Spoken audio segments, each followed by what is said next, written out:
and welcome to the very first edition of SportsLink, coming your way every Saturday and Wednesday. We bring you the latest and the very best from the world sports arena. I'm Dinisha Singha and this is SportsLink. T20 World Cup to highlight Sri Lanka to the world. Sri Lanka favourites the World T20, says Captain Jayawardene.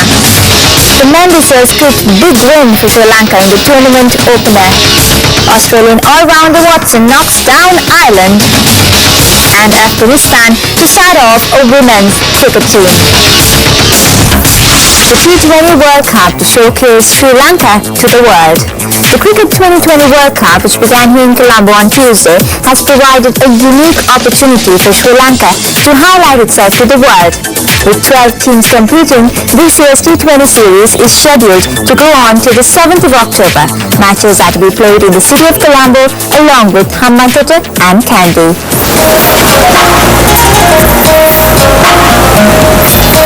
The capital Colombo has undergone a major facelift. Dozens of new hotels and apartment blocks have been constructed, and most of the matches will be played in the city, with Hambantota and Kandy also hosting the games. Organisers expect some 300 journalists to cover the event, giving the country the rare glare of the cricket world's media. Sri Lanka is a cricket-mad nation and have welcomed the staging of the tournament in the country, following a successful co-hosting arrangement with India and Bangladesh for the 2011 50-over World Cup. Sri Lanka favourites for World T20, says Captain Jayawardene.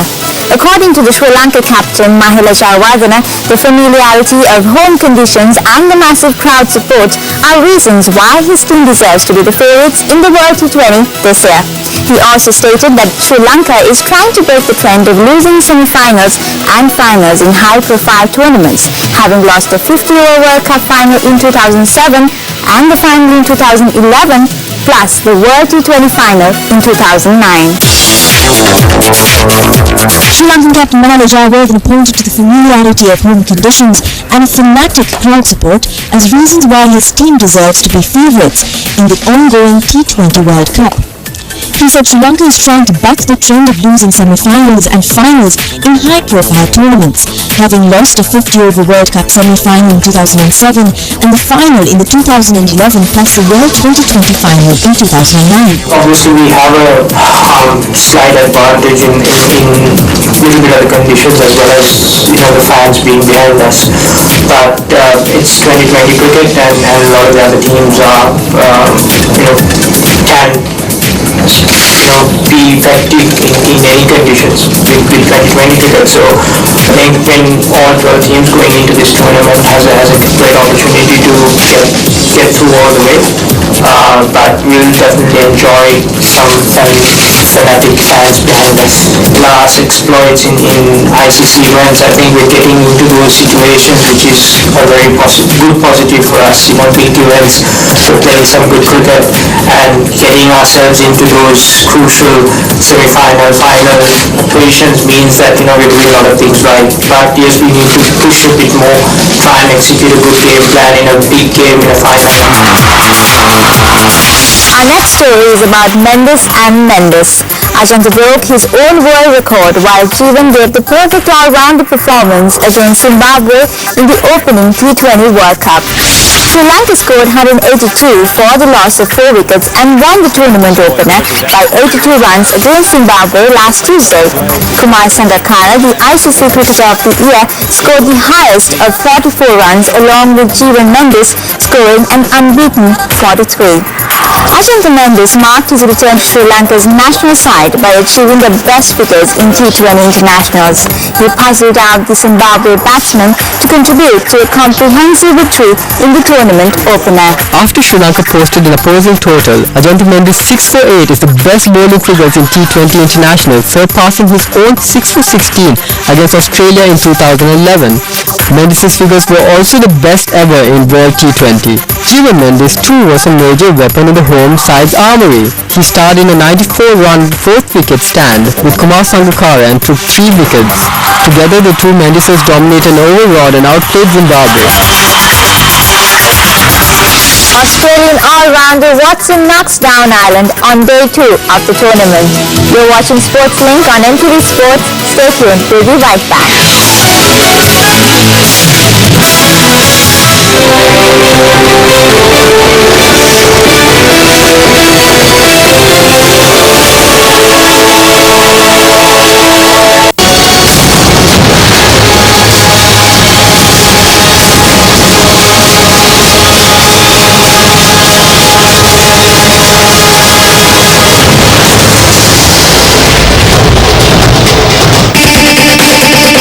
The Debater, brought to you by We redefine leaders. Heroes, where the good becomes great.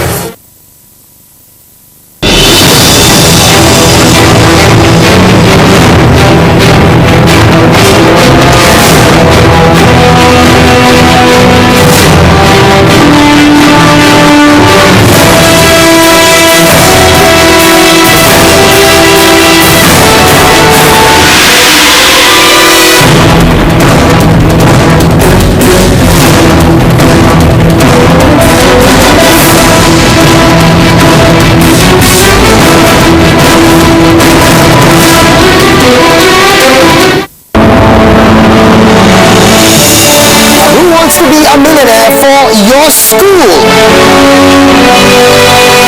Mary's mom has 5 kids, Lala, Lily, Lily and Lolo. What is the 5th kid's name? Well, whose mom has 5 kids? Mary's. And the 5th kid's name is? Lolo. And the first audience. Why don't you tell us the first secret that your friends know? My father was a Brazilian football player. What does ENV stand for? Environmental Studies. Right. I knew that. You're the first ever millionaire if you hit the next 5 questions. Kids, come on, let's go. It's time for me to say goodnight. Who wants to be a millionaire for your school?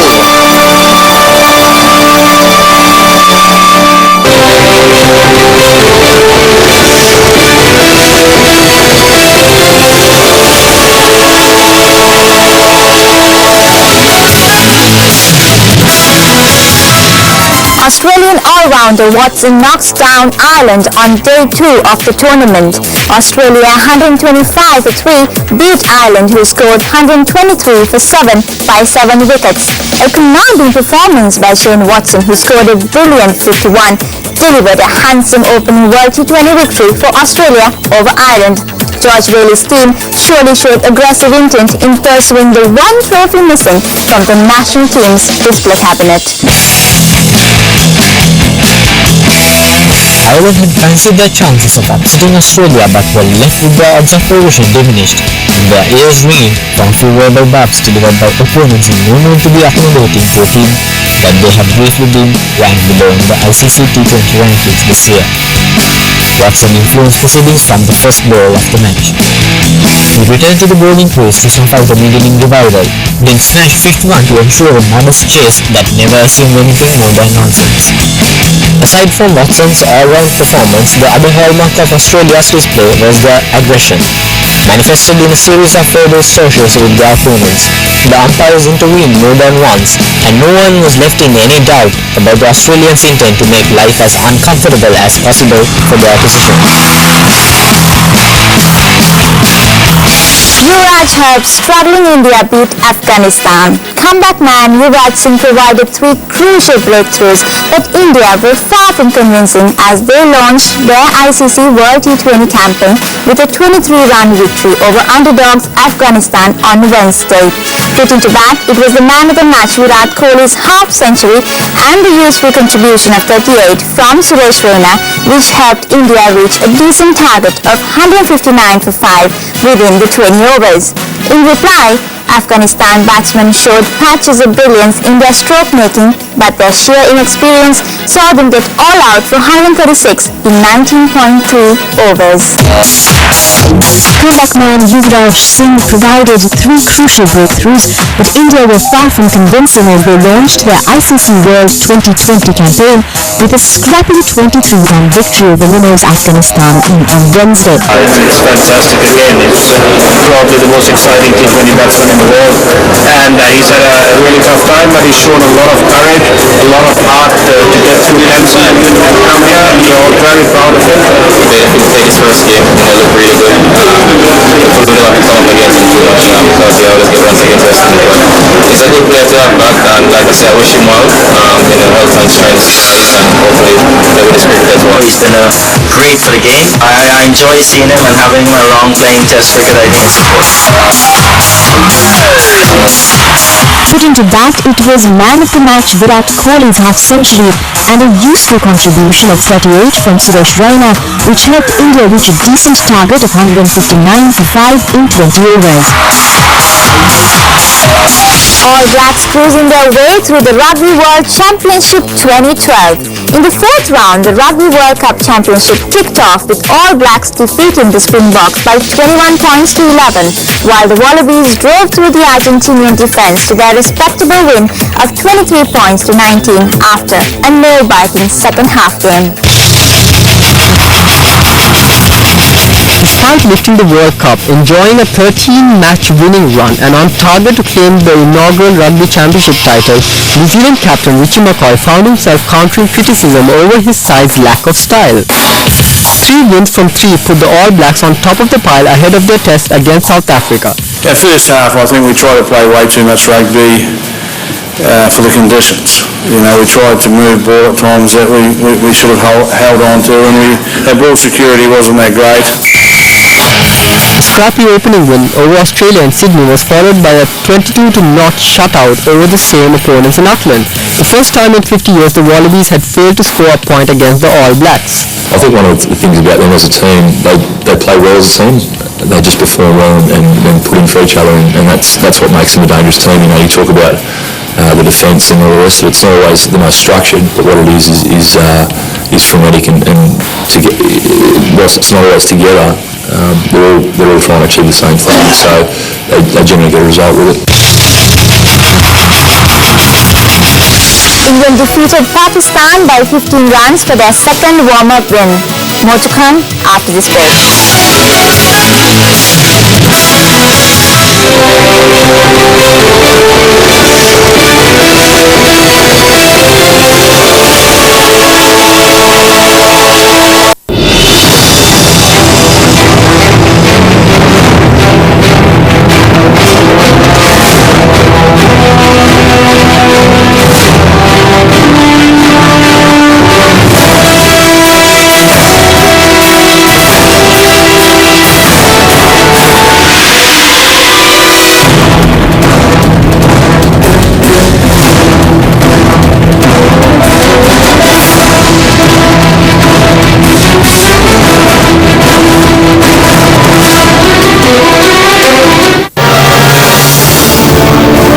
I want to finish my studies, Build up my class. I would like to put it to buy the house. We'll go for definitely for the charity work. What would you like to do? Anything? Few iPods here and there, maybe party. I'd like to spend a TV with them. Thanks. In fact, I promised each of them 100th of what I win.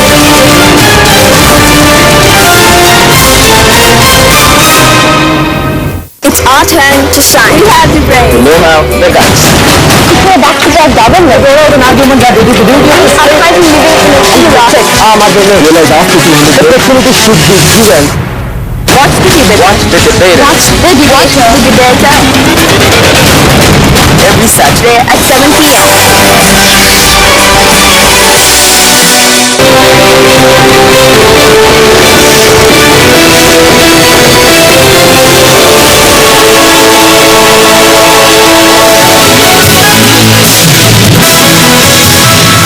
Hello and welcome back. You're watching Sports Link on MTV Sports.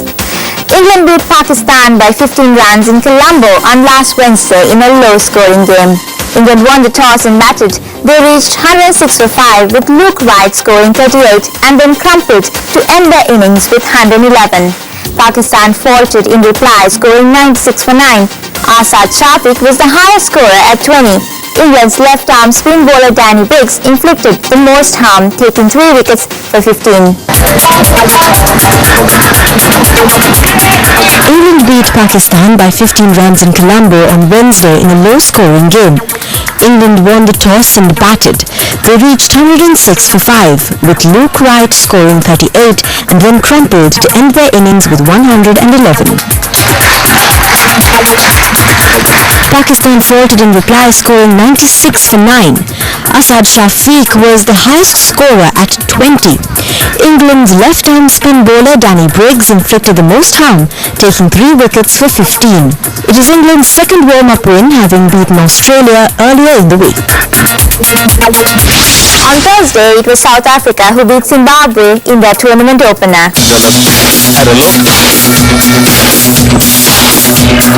South Africa scored 94 with a strong opening wicket partnership and won the match without losing any wickets. Levi scored 50 runs while Hashim Amla scored a supportive 32 to beat the Zimbabwe team, who scored 93 for the loss of 8 wickets. It was Zimbabwe's last hope of surviving in the tournament. If Australia's victory over Ireland can be called a routine for a bigger nation against a smaller one, then South Africa's over Zimbabwe was surgically clinical. After limiting their neighbours to their second lowest total in T20 cricket, South Africa chased down the target inside 13 overs. With some assistance for the seamers, Dale Steyn was able to scare the Zimbabwe batsmen with swing and pace, while Moeni Moko intimidated them further. But it was Jack Cullis who broke the back of Zimbabwe batting with discipline, variation and supreme experience, as he took 4 wickets to send the Zimbabwe home red-faced. They exit the tournament having lost both their matches, which may have been expected, but the manner in which they fell would have left them disappointed. Jack Cullis's 4 for 15 is the 4th best bowling performance by a South African bowler in a T20 international. His previous best was 2 for 20 against England in 2009.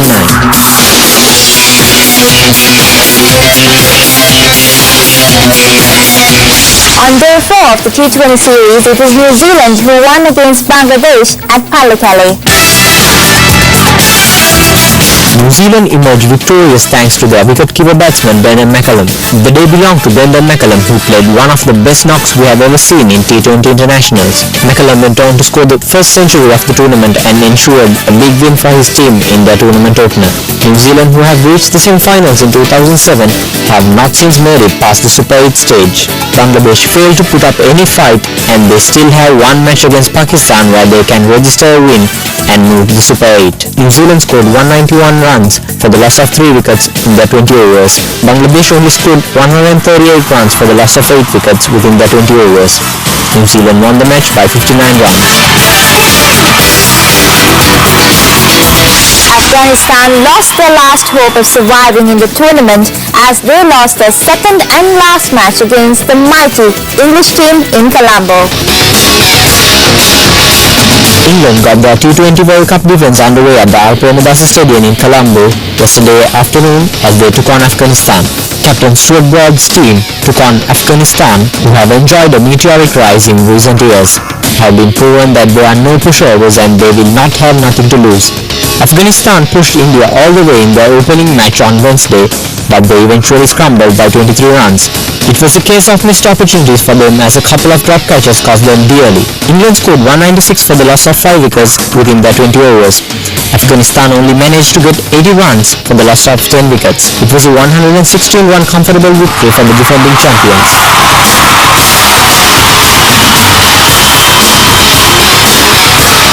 Chelsea failed to open their defence of the Champions League with victory as Juventus staged a stirring comeback to earn a draw at Stamford Bridge.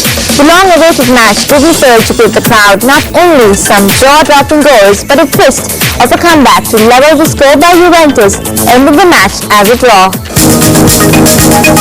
Chelsea began the defence of their Champions League title with a frustrating 2-2 draw with Juventus after Oscar's quick-fire double for the hosts was overshadowed by a superb fight-back from the Italian champions on Wednesday. It was a good game of football, and we played against a good team, and they're always dangerous. They have a lot of quality within their team. Chelsea were up against Juve's side unbeaten in Series A since the season before last, but are playing without band coach Antonio Conte in the dugout.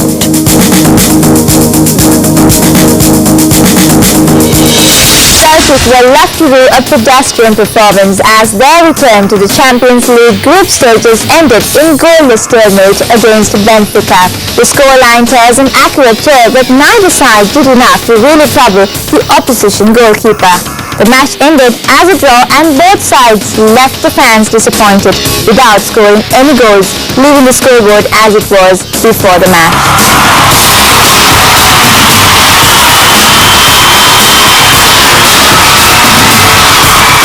Celtic failed to make it 3 home wins from 3 Champions League games against Benfica as a scrappy opening Group G match ended in a 0-0 stalemate at Parkhead.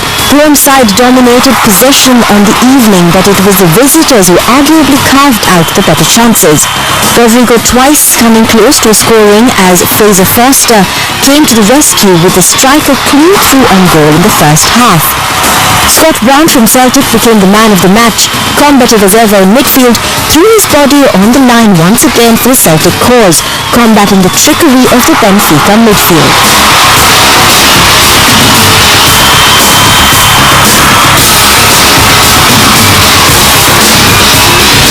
Our last story for the day, Davis Cup, Great Britain to host Russia in 2013. Britain will host top seeds Russia next April in the second round of the Davis Cup Europe-Africa Zone Group 1.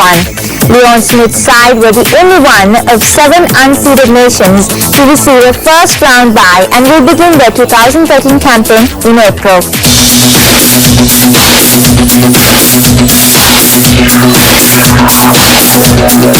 Britain will host top seeds Russia next April in the second round of the Davis Cup Europe-Africa Zone Group 1.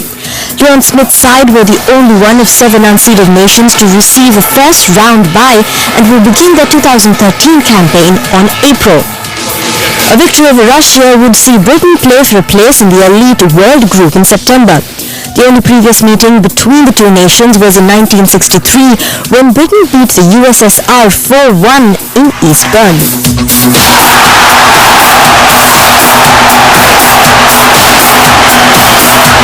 Britain have avoided the Europe-Africa Zone first-round matches on the 1st to the 3rd of February and were given a 7th consecutive home tie. In the draw for the 2013 World Group, defending champions and this year's finalists Spain will travel to Canada, while Spain's November opponents, the Czech Republic, are away to unseeded Switzerland. 13-time winners United States play Brazil at home. 3rd seeds Argentina host Germany. Unseeded Italy were drawn against 7th seeds Croatia. Belgium take on Serbia. 8th seeds Kazakhstan will play Austria and France host Israel.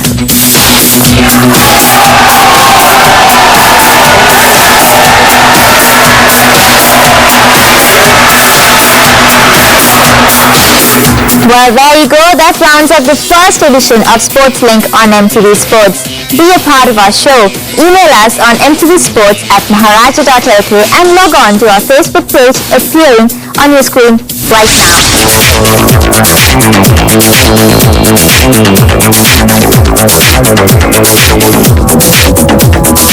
It's time to say goodbye. We wish our Lions all the very best for the match against South Africa.